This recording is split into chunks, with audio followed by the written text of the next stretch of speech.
Hello, this is G. Welcome back to my channel. Kamusta kayong lahat? So, itong reading na to ay collective. Paalala lang din, hindi lahat ay makaka-resonate sa reading na to. So, take what resonate and leave what doesn't. So, ibig sabihin kung hindi ka naka-resonate at hindi na-pick up yung energy mo, ibig sabihin hindi para sa'yo ang reading na to. Doon pala sa mga gustong magpa-private reading sa akin, nasa description yung link na aking Facebook page. Nag-cleanse din po ako, nag-healing, nagmamanifest. Gumagawa rin po kami ng ritual. So, kung gusto nyo po magpa-schedule, i-PM nyo lang po kami sa Guardian Star TV. Available na rin po ang aming pampaswerte na bracelet. Meron din po kami pangontra sa gayuma. At meron din po kaming all-in-one na bracelet. So, kung gusto nyo po mag-order, naka-pin post na po sa baba yung link ng aming Facebook page. Paki-check na lang po.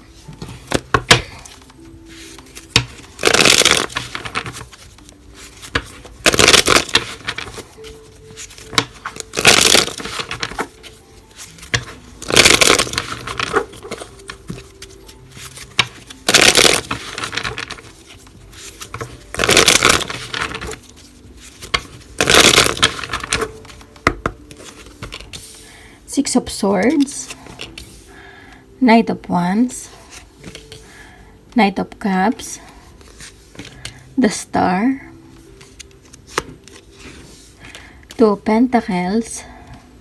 So, nakikita ko dito, merong taong magpaparamdam sa'yo. Possible, ito yung dati mo naging karelasyon. Gusto nitong makipagbalikan sa'yo. So, nakikita ko dito, makikipag-communicate yung taong to para ayusin yung relationship nyo. Gusto niyang suyuin ka ulit. Gusto niyang maibalik sa dati yung maganda nyong relationship. Kaya lang sa nakikita ko dito, naguguluhan ka ngayon eh. Kumbaga, hindi mo alam kung mag-move forward ka na ba or gusto mo nang maayos din yung relationship nyo. So, nakikita ko dito, inaantay mo rin yung taong to eh. Hinihiling mo na magbago yung taong to, maging okay na yung lahat. Kaya lang, yung iba dito na nakapag-desisyon na rin na mag-move forward, kumbaga piliin yung sarili nila na hindi na bumalik sa ganitong sitwasyon. So, sa nakikita ko dito, aasahan nyo pa rin na magpaparamdam yung taong to dahil gusto nitong suyuin kayo eh. Kumbaga, ito yung sinasabi dito na gusto na kayong kontakin ng taong to para ipaabot sa inyo na hanggang ngayon, mahal pa rin kayo ng taong to or ng dati nyo naging karelasyon. So, nakikita ko dito, hindi mapalagay yung taong to hanggat hindi kayo nakakapag-usap. Ito yung sinasabi dito. Dahil merong gustong sabihin yung taong to eh, na matagal niya nang gusto sanang sabihin sa'yo, kaya lang wala siyang lakas ng loob. So ngayon, nagkaroon ng lakas ng loob yung taong to para sabihin yung totoo na maipaabot sa'yo kung gaano kanya sobrang namimiss at ngayon lang niya naramdaman yung mga effort mo sa kanya simula nung nagkahiwalay kayo. So, magtingin pa tayo ng cards.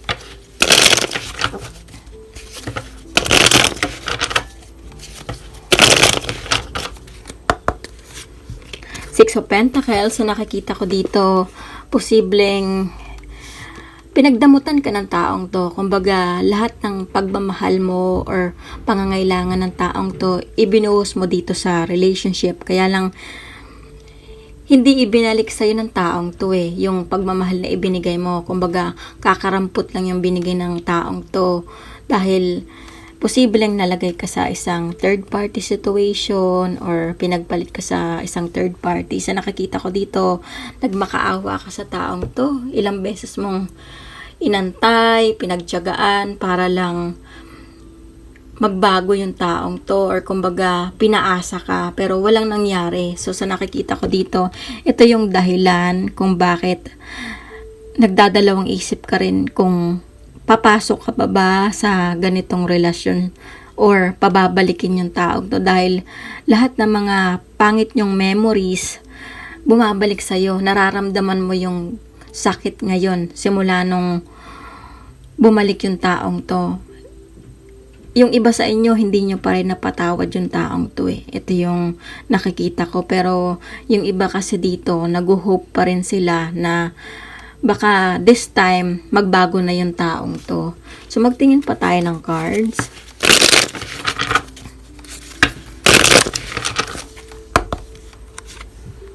Nine of Wands, sa nakikita ko dito, inoobserbahan mo yung taong to. Kumbaga, ayaw mo munang gumawa ng steps or mag-move kung makikipag-usap ka rin sa taong to. Dahil sa nakikita ko dito, nag-aalanganin ka eh. Dahil ayaw mo nang masaktan pa ulit. Ito yung sinasabi dito. Kumbaga, merong parte sa puso mo or sa isipan mo na tinatry mong pigilan dahil natatakot ka na baka ulitin lang ng taong to yung ginawa niya sa'yo. Pero sa nakikita ko dito, hindi mo basta-bastang pababalikin din yung taong to dahil ngayon sobrang ang sakit-sakit pa nung ginawa ng taong to, hindi mo kayang harapin yung taong to sa ngayon. Ito yung sinasabi dito. Kumbaga, yung iba dito na possible na nakipag-communicate na yung dati yung naging karelasyon. Nakikipag-usap kayo, pero hindi nyo binibigyan ng access yung taong to na suyuin kayo. Ito yung sinasabi dito dahil meron kayong inaantay pa na confirmation kung talagang totoo ba yung nararamdaman ng taong to or yung mga sinasabi niya. Pero yung iba kasi dito, gusto talaga nila na maayos yung relationship nila dahil meron silang mga anak nito or talagang hindi nyo pa kaya na i-let go yung taong to. So, ito yung nakikita ko dito. Page of Cups. So, nakikita ko dito kung may mga kadiling din kayong water sign. Ito yung totoo yung nararamdaman. Kumbaga, ito yung sinasabi dito na hanggang ngayon, mahal pa rin kayo ng taong to at posibleng LDR relationship din to. Gusto ng taong to na tuparin niya yung mga pangako niya sa'yo na ayusin na dahil wala na siyang iba pang makita na kagaya mo or katulad mo dahil nag-iisa ka lang sa puso niya. Kahit na nagkaroon pa siya ng iba na third party or nagkaroon ng bagong karelasyon, hindi niya makumpara ka dahil ikaw lang yung taong nagparamdam sa kanya ng totoong pagmamahal. Ito yung nakikita ko dito. Tinulungan mo yung taong to. Kumbaga na-realize niya kung ano yung mga ginawa niyang kasalanan sa'yo na itong naging karelasyon niyang bago, kinarma siya. So, sa nakikita ko dito, nagsisisi yung taong to kung bakit siya naghanap pa ng iba. Ikaw yung nandito na nagbigay sa kanya ng talagang pagmamahal na hindi niya naman mahanap-hanap hanggang ngayon. So, sa nakikita ko dito, babalik yung taong to dahil gusto niyang makasama ka panghabang buhay. Pero yung iba dito na may mga kadiling na air sign, earth sign, fire sign, alanganin kayo. Dahil hindi nyo pa sure kung totoo talaga yung gusto ng taong to sa inyo or intensyon. Dahil nga, binigyan kayo ng kakarampot na pagmamahal eh. Inilagay kayo sa isang third party situation. So, yun ang nakikita ko dito na nahihirapan kayo.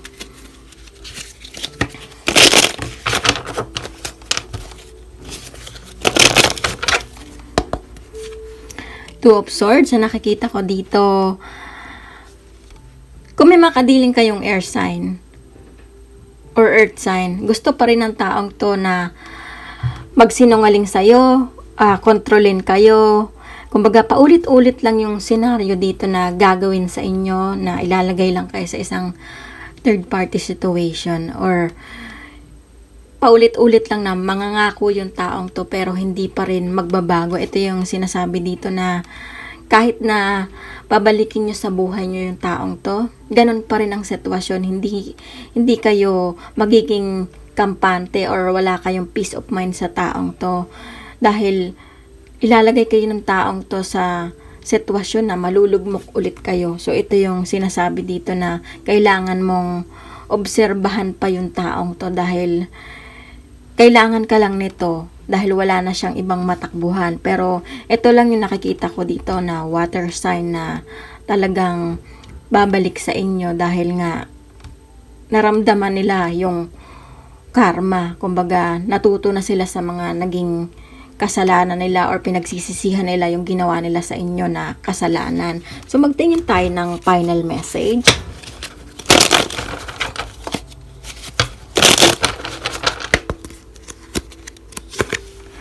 The High Priestess, nakikita ko dito, kailangan nyong makinig sa intuition nyo. Kumbaga, huwag kayong magpadalos-dalos sa decision nyo. Kung ito yung gusto nyo na magkaayos kayo or magkabalikan kayo ng dati nyong naging karelasyon, pakinggan nyo muna itong sinasabi ng isipan nyo. Huwag puro puso. Sa nakikita ko dito, gusto lang kayong kontrolin ng dati nyong naging karelasyon, kagaya nitong air sign. Ito yung nakikita ko dito na paulit-ulit pa rin na magloloko yung taong to. Ito namang earth sign, nagja-juggle pa rin to, hindi makapag-desisyon kung sino yung pipiliin niya, bumabalik lang siya dahil gusto niyang meron siyang isa pang option. So, sa nakikita ko dito, bibigyan lang kayo ng kakarampot na pagmamahal ng taong to, hindi pa rin to magiging committed sa inyo. So, kailangan mong magdesisyon na mag-walk away sa sitwasyon kung sa tingin mo wala ka nang nararamdaman sa taong to. Pero kung sa tingin mo kung meron kang kadiling na water sign and nasa sayo yon kung bibigyan mo ng pagkakataon dahil sa nakikita ko dito, willing siya na i-win back ka. So, ito lang yung message na nakikita ko dito at kung naka-resonate kayo sa reading na to, huwag niyong kalimutan mag-like at comment at huwag niyo rin kalimutan mag-subscribe sa aking channel at maraming salamat ulit at see you soon.